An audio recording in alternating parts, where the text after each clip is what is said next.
What's up, everybody? It's your man, Host21, and I'm back with another video. Please hit that like button and subscribe. The first thing I want to talk about in this video is something I touched on in a previous video, which is how big an aquarium should I buy? I recommended a 55-gallon tank for the average person. Well, I got a lot of phone calls and text messages saying what I shoulda, woulda, woulda said. You should have said this. You should have said that. No, I should not have. I said exactly what I wanted to say. Y'all got that video twisted. What I wanted to talk about was what I recommend for the average person. That's what I did, not what you like. I understand we all have our different needs and wants, but I was giving my personal recommendation. A 55-gallon tank. I'm not saying for every single human in the world. I'm just saying the average person, it is small enough to maneuver up and down the stairs to the next room, to the next house, to the next apartment. You can do it unassisted. Anything larger you'll need help with. And we all know how hard it is to get someone to help you with something. Let alone a heavy aquarium. Just hard to do. God bless your soul if you got the money to get something bigger. This is not about money, what I was talking about. But God bless your soul, get the biggest tank as you can possibly buy, if that's what you want to do. And God bless your soul comes moving time, because ain't nobody gonna help you. You know how many people inherit large aquariums because the previous owner had to leave them behind? A lot of people get aquariums built right inside their homes because they wouldn't fit through the door normally for the size they were trying to get something big. Therefore, when it comes to move it, they have to tear the doors out and repair them for the new owner, and tear the doors out and repair them for their new home. It's just sometimes just too much to deal with.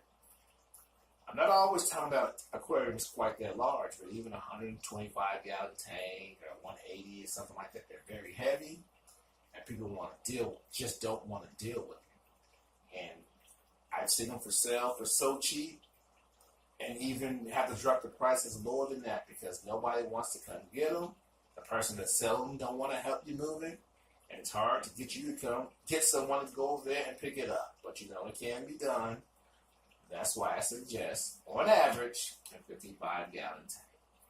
The second thing I want to talk about is the dive of death in the African civet aquarium. If you did not just recently feed your fish, and you see them just bum rushing the area of the tank, one corner or another, just converging on something, I got some bad news for you. You're one fish shy. At minimum. Something's dead or about to die. It's just what they do. They're beautiful fish, but no, they're very violent, So if that's something you can't handle with African cichlids, maybe that's not the fish for you. Me, myself, at times, I'm going to just throw my hands up and say, that's it. I'm tired of all this killing. There's been months and months and months without any. And there's times when you get 2 or 3 in a week, and you may have paid good money for that fish. Just hope when you see that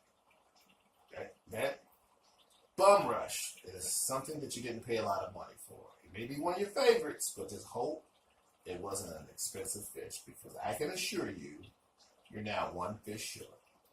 The third thing I want to talk about is, like in my Facebook groups, I'm in several of them, I buy fish from them. We sell, trade, whatever the case may be.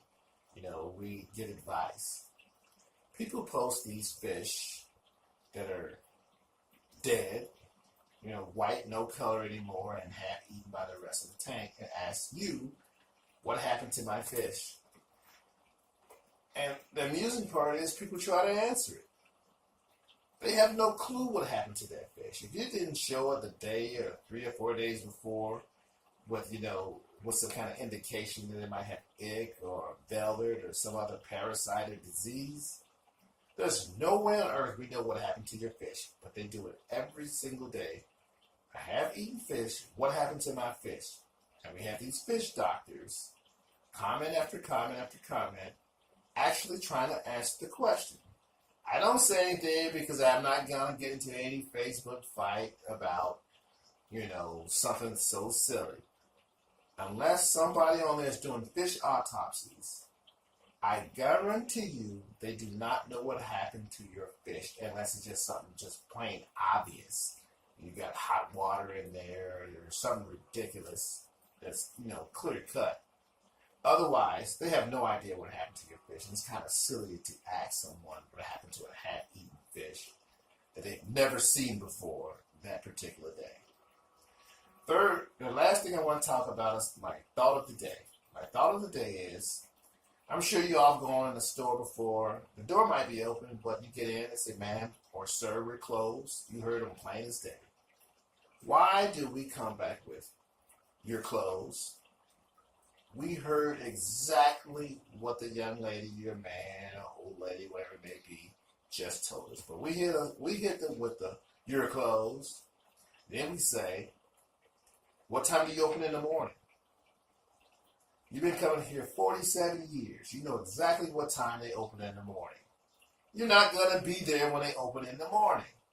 Just come back tomorrow before the time you came today to get whatever it is you came to get. That's all you got to do. Don't start asking a bunch of silly questions. You know they're closed and you know what time they're open. So on that note, YouTube, I'm checking out. God is love. Be blessed, people. I'll see you next time.